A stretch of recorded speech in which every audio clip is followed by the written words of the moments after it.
혈당 수치가 점점 오르고 있습니까? 갈수록 뱃살만 늘어가고 있습니까? 아침에 일어나기도 힘들 정도로 기력이 떨어져 있습니까? 이 모든 증상의 원인이 하나라면, 그리고 그 해결책이 단 하나의 방법으로 가능하다면 믿으시겠습니까? 충격적인 진실을 밝힙니다. 이 모든 문제의 근원은 바로 몸속 수분의 고갈입니다. 인체는 대부분 물로 이루어져 있습니다. 그런데 나이가 들수록 이 수분이 급격히 줄어듭니다. 신생아는 80%가 물이지만 65살이 되면 50%, 임종 직전에는 40% 이하로 떨어집니다. 강에 물이 마르면 배가 오갈 수 없듯 몸속 수분이 줄어들면 세포와 미네랄이 제 기능을 못합니다. 그렇다면 물을 많이 마시면 되지 않을까요? 절대 아닙니다. 물만 마시면 그대로 소변으로 빠져나가 버립니다. 진짜 해결책은 놀랍게도 소금물입니다. 매일 아침 한 잔의 소금물이 혈당과 염증은 물론 뱃살까지 해결해 줍니다. 주의하세요. 아무 소금물이나 마시면은 효과가 없습니다. 정확한 비율, 타이밍, 소금 종류가 중요합니다. 이 영상에서는 소금물의 모든 비밀을 공개합니다. 어떻게 소금물이 혈당을 안정시키는지, 어떻게 뱃살을 녹이는지, 어떻게 만성염증을 씻어내는지 모든 과학적 원리를 밝힙니다. 영상 끝까지 보시면 소금물의 놀라운 효능부터 정확한 복용법, 주의사항, 그리고 일주일 만에 몸이 변하는 비결까지 모두 알려드리겠습니다.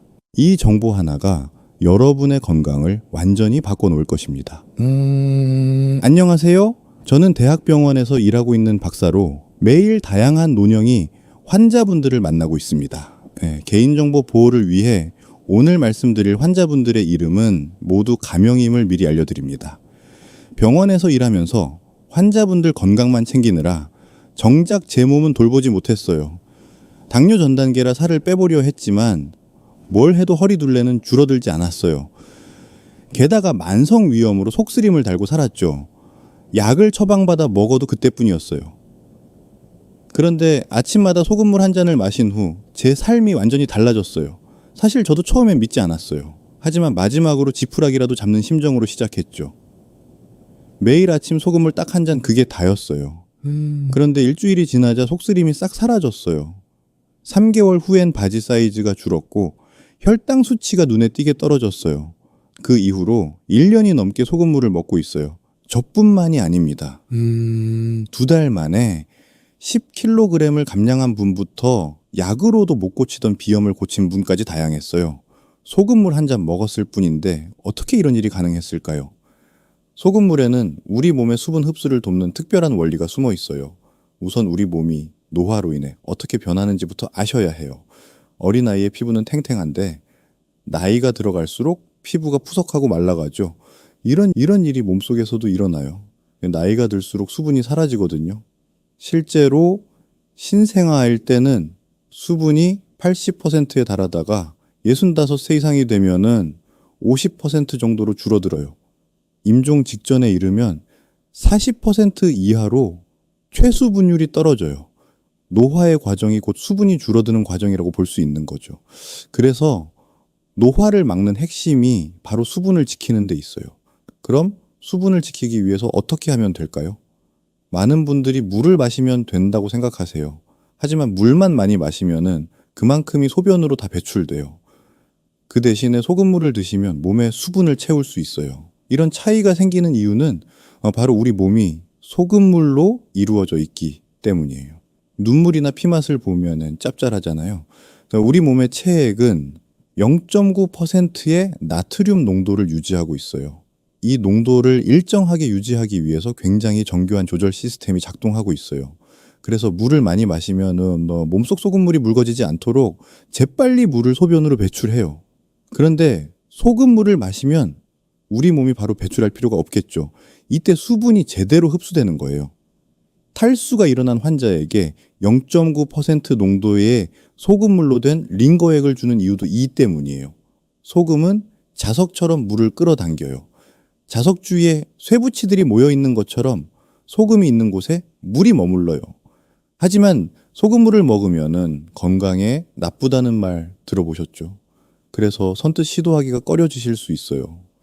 저도 처음에 그랬어요. 나트륨을 많이 먹으면은 고혈압을 유발한다는 건 당연한 상식이었어요. 의대 시절 교과서에서 배운 지식이었으니까요. 심지어는 건강을 위해서 오랫동안 저염식을 유지해 왔었죠. 하지만 직접 최신 연구 자료들을 확인해 본 결과는 제 상식을 깨뜨렸어요. 고혈압은 소금 때문이 아니라는 게 최근에 새로운 상식이더라고요.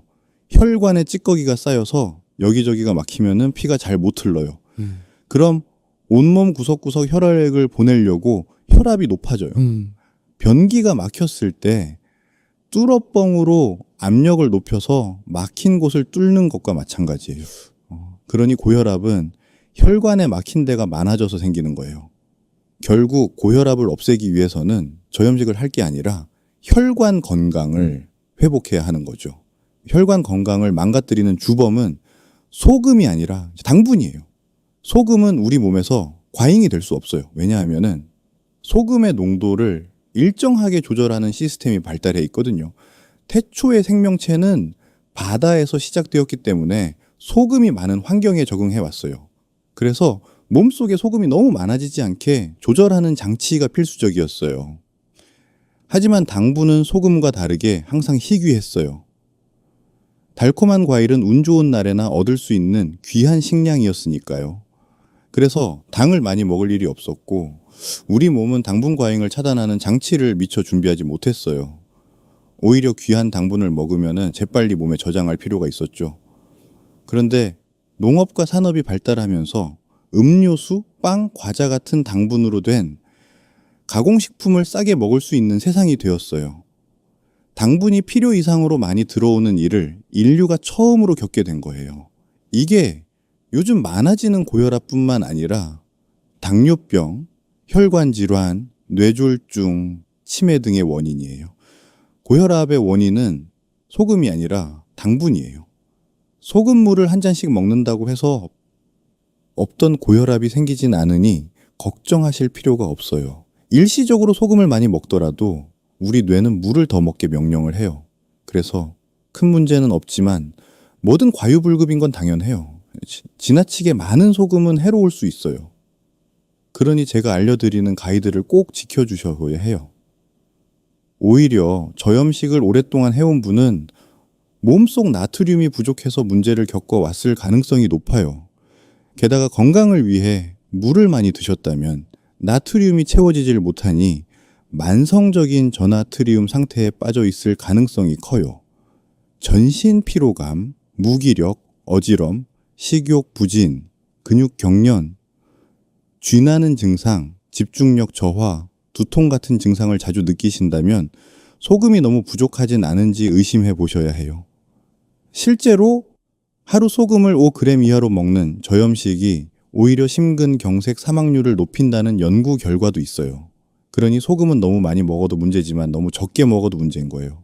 적당량을 먹어야 하는데 요즘 너무 저염식을 강조하다 보니 오히려 부족이 생기는 경우가 많거든요. 그런데 소금은 넘쳐날 때보다 부족할 때 훨씬 위험해요. 우리 몸에서 너무 중요한 필수 성분이기 때문에 소금이 부족하면 바로 죽음에 이르거든요. 신경과 근육의 작동부터 영양소 흡수, 혈압과 순환 유지까지 생명 유지에 핵심적인 역할을 담당해요. 저희 병원에 오셨던 82살 한영철님 이야기를 해드릴게요. 다리 통증이 심해져서 결국 수술을 하려고 대근처 수술 전문 정형 외과에 입원을 하셨어요. 이후 수술 준비를 하면서 통증은 더 심해지고 기력은 떨어져서 헛것을 보는 지경이 됐어요. 수술 직전에 자녀분께서 걱정이 돼서 어르신을 저희 대학병원으로 옮겨오셨어요. 다시 검사를 했더니 나트륨이 심각하게 부족한 상태였어요. 수술 전 금식, 스트레스, 탈수가 겹치면서 나트륨 부족이 생겼던 거예요. 수액으로 나트륨 등 미네랄을 보충하자 어르신의 상태는 급격히 호전되었어요. 통증도 줄어들고 정신 또렷해지고 기력이 돌아왔죠. 수술 없이 수액만으로 완전 회복하셔서 건강히 퇴원하셨어요. 이대로 죽는구나 싶었는데 새 살게 해줘서 고맙다는 인사를 얼마나 하셨는지 몰라요. 부족하면은 사람을 죽음으로까지 몰고 갈 수 있는 게 소금이에요. 이렇게 중요한 소금을 독처럼 바라볼 필요는 없는 거죠. 여러분도 너무 땀을 많이 흘린 날 이온 음료를 마셨더니 갈증이 싹 사라져 본 경험 있으시죠? 기력이 너무 떨어진 날에 짭짤한 설렁탕 한 그릇 먹으면 기운이 난 적도 있으실 거예요. 이게 다 부족한 소금을 보충해준 덕분이에요. 이온 음료와 설렁탕에 있는 충분한 나트륨이 몸의 수분을 채우면서 체액이 제대로 순환되도록 만든 거예요. 그렇다고 매일 이온 음료나 설렁탕을 먹을 수는 없어요. 이온 음료에는 당분이 너무 많고 설렁탕에는 지방이 많아서 칼로리가 높거든요. 그래서 순수한 수분인 물에 소금을 타먹는 습관이 필요한 거예요. 소금물을 드시면은 생각지 못한 많은 문제들을 해결할 수 있어요. 딱 일주일만 드셔도 몸이 달라지는 걸 느끼실 수 있어요. 이제 소금물을 드시면은 어떤 효과를 얻으실 수 있을지 하나씩 자세히 말씀드릴게요. 첫째로 혈당이 낮아져요.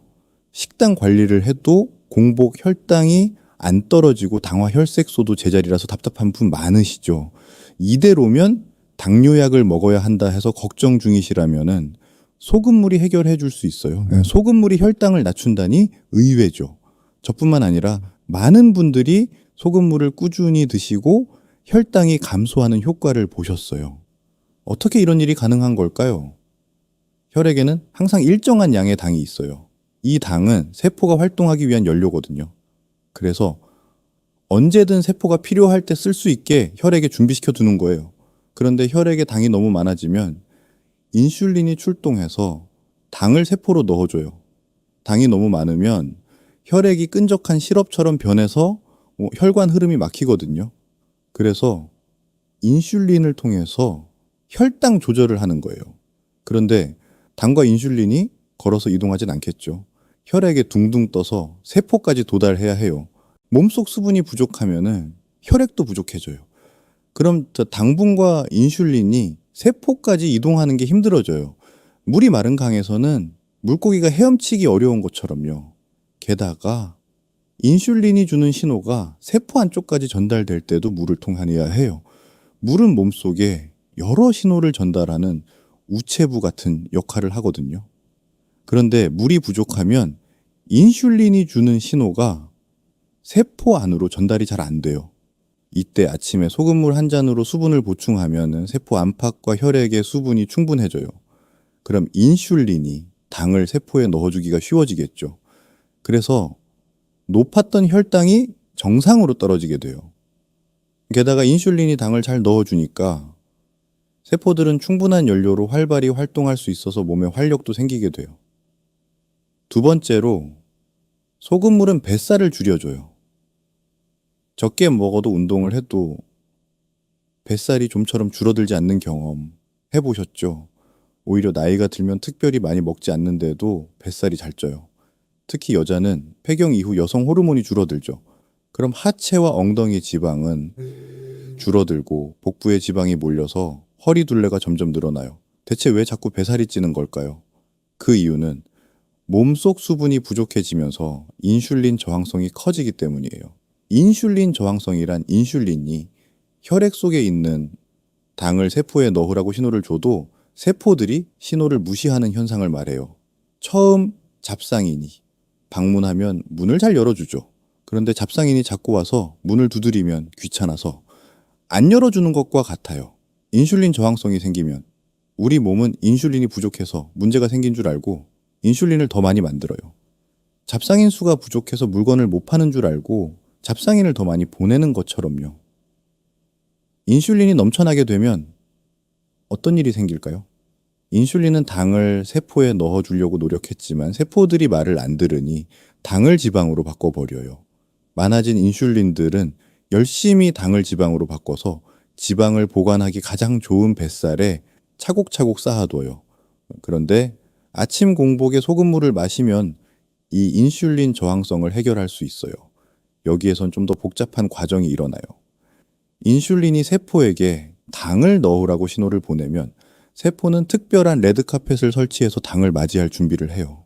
이때 레드카페트를 문까지 가져오기 위해서 세포 내에 수분이 충분히 있어야 이동이 부드럽게 이루어져요. 게다가 아침 공복에 마시는 소금물은 스트레스 호르몬 분비를 막아서 인슐린 저항성을 개선하기도 해요. 원래 아침엔 몸을 깨우는 알람 역할을 하기 위해 코르티솔이라는 스트레스 호르몬이 분비되거든요. 그런데 아침에 소금물을 마시면 밤사이 부족해진 수분과 함께 미네랄이 빠르게 보충돼요. 그럼 스트레스 호르몬이 덜 분비돼요. 이 스트레스 호르몬이 많으면 인슐린 저항성이 높아지거든요. 스트레스 호르몬이 잠잠해지니 인슐린 저항성이 낮아지고 몸의 순환이 회복돼요. 인슐린 저항성이 낮아지면 인슐린이 제 역할을 잘 하게 돼요. 혈액에 당이 많아지면 즉각 세포에 당을 넣어줘서 에너지로 쓸 수 있게 해요. 그럼 남아도는 당을 지방으로 바꿔서 뱃살에 저장할 필요가 더 없어지죠. 게다가 인슐린이 적당량만 분비되면 이제 지방 분해가 잘 일어나서 있던 뱃살도 빠지기 시작해요. 그럼 자연스럽게 뱃살이 줄어들게 되죠. 소금물을 꾸준히 석 달만 먹어도 뱃살이 눈에 띄게 줄어드는 걸 확인하실 수 있어요. 특히 식단 조절이나 운동을 해도 살이 잘 안 빠지던 분들은 소금물 꼭 드셔보세요. 세 번째로, 소금물은 몸속 염증을 줄여요. 만성 염증은 모든 질병의 뿌이예요. 위염, 식도염, 비염, 두피염, 관절염 등 다양한 염증이 삶의 질을 떨어뜨려요. 그럴 때 소금물 한 잔이 염증을 없앨 수 있어요. 자는 동안 수분이 빠져나가서 혈액은 마치 꿀처럼 끈적해져요. 피가 진해지면 순환이 잘 안 돼요. 꿀이 느리게 흐르는 것처럼요. 혈액이 온몸 구석구석에 가서 산소와 영양소를 공급하지 못하니 곳곳에 노폐물이 쌓이고 미세한 염증이 생기기 시작해요. 이때 소금물을 마시면은 혈액이 전신을 잘 돌 수 있게 도와줘요. 진해진 혈액을 물게 만들어서 조직 구석구석까지 신선한 산소를 배달해줘요. 혈액량이 늘어나면 마치 고압 물줄기로 몸속을 청소하는 것처럼 염증 물질들이 쫙쫙 씻겨 나가요. 혈액이 씻어 온 염증 찌꺼기들이 신장과 간을 통해 깔끔하게 배출되는 거죠. 소금물은 몸속 염증의 근본 원인인 혈액순환 장애를 해결해서 자연스럽게 전신 염증을 감소시켜주는 똑똑한 해결사예요. 네 번째로, 소금물은 피부도 탱탱하게 만들어요. 실제로 저도 비싼 화장품을 매일 바를 때보다 소금물을 마신 후에 피부 좋아졌다는 말을 많이 들었어요. 나이가 들면은 피부 세포 사이에 수분이 부족해져요. 그럼 피부가 거칠러지고 주름이 많아져요. 나이가 들면서 각질이 많이 생기는 것도 이 때문이에요. 그런데 소금물을 마시면 수분을 몸속 구석구석 보충해주니 피부 세포에까지 수분이 공급돼요. 특히 소금 속 나트륨 이온이 마치 수분 자석처럼 물을 피부 조직에 꽉 붙잡아 둬서 오랫동안 촉촉함을 유지해줘요. 피부 세포 사이사이에 수분이 가득 차면은 잔주름이 펴지고 피부 결이 부드러워져요. 실제로 많은 분들이 겨울철 심하던 피부 건조와 각질이 확 줄어들었다고 경험담을 들려주셨어요. 마지막으로 소금물을 꾸준히 마시면은 변비가 사라져요. 제 아내가 젊었을 때부터 만성적인 변비를 가지고 있었어요. 변비에 좋다는 요구르트부터 푸름까지 안 먹어 본 게 없는데 전혀 개선되지 않았어요. 그러다가 제 추천으로 소금물을 마시기 시작했어요. 꾸준하게 마신 지 딱 2주일이 지나자 변비가 해결됐어요. 기뻐하던 그 모습을 잊을 수가 없어요. 사실 많은 분들이 변비의 원인을 유산균 부족이나 섬유질 부족에서 찾으세요. 하지만 변비의 가장 큰 원인은 바로 수분 부족이에요. 나이가 들면서 변비가 많아지는 이유도 이 때문이죠. 수분이 부족해지면 대장이 물이 아까워하면서 변에서 물을 계속 빼내요. 그러면 변이 마치 딱딱한 시멘트처럼 굳어버리죠. 그런데 소금물을 마시면 몸 안에 수분이 공급되면서 장내 수분 함량이 높아져요. 장에 머무르는 충분한 수분은 변을 부드럽게 만들어줘요. 그럼 자연스럽게 편안한 배변이 가능해지죠. 그럼 이렇게 많은 효능이 있는 소금물 어떻게 마시면 되는지 자세히 알려드릴게요. 핵심은 아주 간단합니다. 아침 공복 낄 때 미지은 한 물 200ml의 소금 한 꼬집을 섞어서 마시면 돼요. 천천히 한 모음씩 입에 먹으면서 마시세요. 주의하실 부분 몇 가지 알려드릴게요. 먼저 소금의 양을 어느 정도로 해야 하는지가 중요해요. 한 꼬집을 저울로 재보면 1g 정도가 돼요. 가장 정확한 건 내가 느끼는 감각이에요. 입에 먹으 맛있는 콩나물국에 간과 비슷하면 딱 적당해요. 내가 편안하게 마실 수 있는 간이 가장 좋아요. 먹기 불쾌하게 짠맛이 나면 내 몸이 필요한 것보다 많은 양의 소금이 들어간 거예요. 내 몸이 주는 신호에 귀 기울여 보세요. 적응이 되고 몸 상태가 개선되는 걸 확인하신 후에는 소금의 양을 조금씩 더 늘려서 최대 2꼬집까지 넣어보셔도 돼요. 중요한 건 내 몸 상태에 맞추시는 거예요. 일주일 정도 먹어봤는데 컨디션이 전보다 안 좋아졌다면 멈추시고 양을 더 줄여서 다시 시작해보세요. 소금물을 드신 후에는 몸에 흡수될 시간을 30분 정도 주시면 좋아요. 소화할 게 없어서 10분 정도면 위에서 소장으로 이동해서 흡수가 시작돼요. 다만 전신세포까지 가는 데에는 30분 정도의 시간이 걸리거든요. 그래서 식사는 소금물 드시고 30분이 지나서 하시면은 수분 흡수를 방해하지 않을 수 있어요. 다른 약이나 영양제도 마찬가지로 30분 정도 간격을 두고 드시길 권장드려요. 어떤 소금을 골라야 하는지도 많이 궁금해 하세요. 사실 소금물 요법에서 가장 신경 쓰셔야 할 것 중 하나가 소금 선택이에요. 일단 집에 있는 하얀 정제 소금은 피하시길 추천드려요. 정제 소금은 순수한 염화 나트륨 99%로 마치 껍질을 다 벗긴 백미 같은 거예요. 어떤 음식에나 어울리고 깔끔하지만 영양분은 없죠.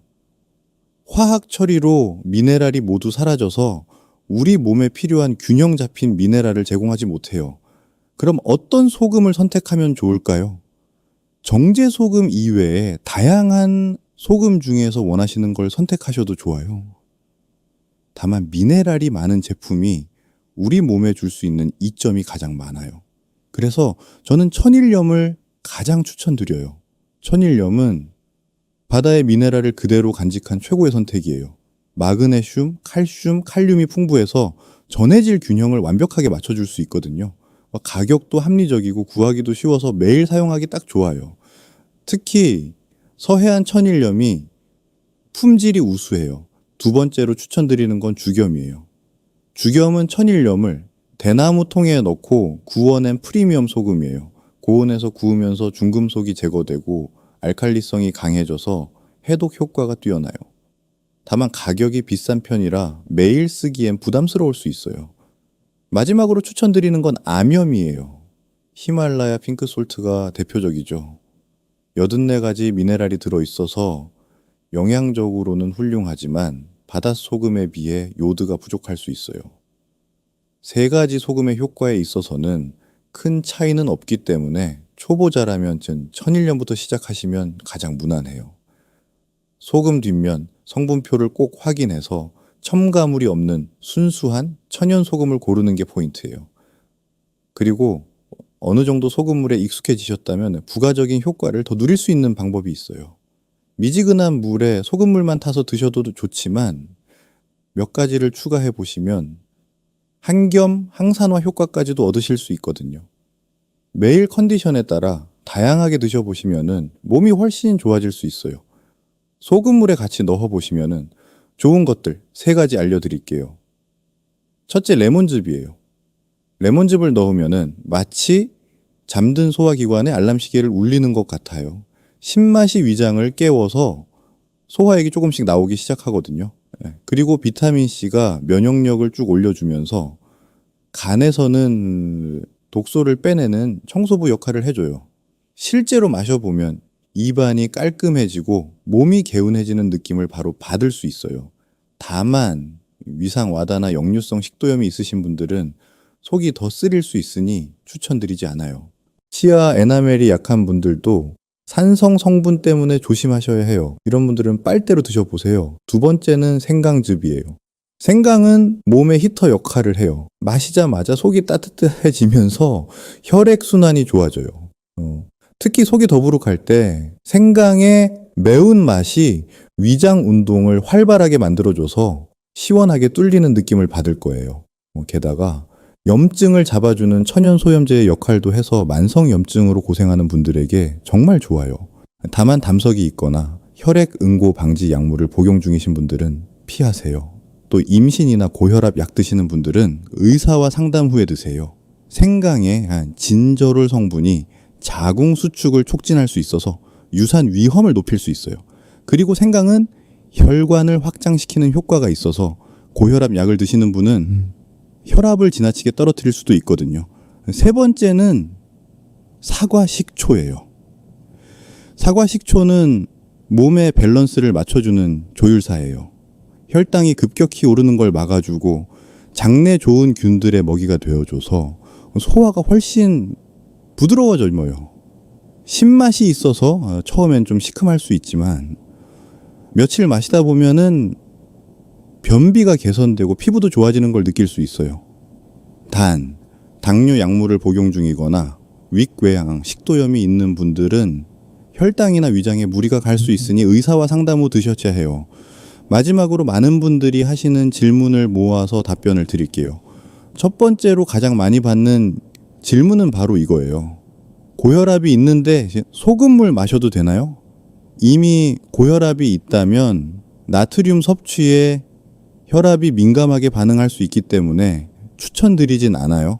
다만 약으로 조절이 잘 되고 있고 아침에 일어날 때 어지럼이 반복되는 분은 의사와 상담 후 아주 소량으로 시작해 보시는 걸 권장해요. 가볍게 0.3g 정도의 아주 소량으로 시작해 보신 후 일주일 동안 매일 혈압을 재보세요. 소금물을 드시기 전보다 혈압이 5에서 10수치 이상 상승하면 즉시 중단하세요. 또는 손발 얼굴에 붓기가 나타나거나 체중이 증가하거나 두통이 생겨도 중단하셔야 해요. 두 번째로 많이 받는 질문은 공복에만 마셔야 하나요? 입니다. 소금물은 공복 전용은 아니에요. 다만 아침 기상 직후에 수분이 부족하기 때문에 소금물을 마시면 빠르게 수분이 충전되는 효과가 생겨요. 그래서 기상 직후 공복 때 마시는 걸 가장 추천드려요. 하지만 사정이 여의치 않다면 일과 중에 드셔도 괜찮아요. 갈증이 나거나 기운이 없다는 느낌이 들 때 마셔주시면 더 좋아요. 세 번째로 많이 받는 질문은 하루에 한 잔만 마셔야 하나요? 입니다. 처음 시작하시는 분은 하루에 한 잔만 마시길 권장드려요. 많이 마신다고 효과도 커지는 건 아니거든요.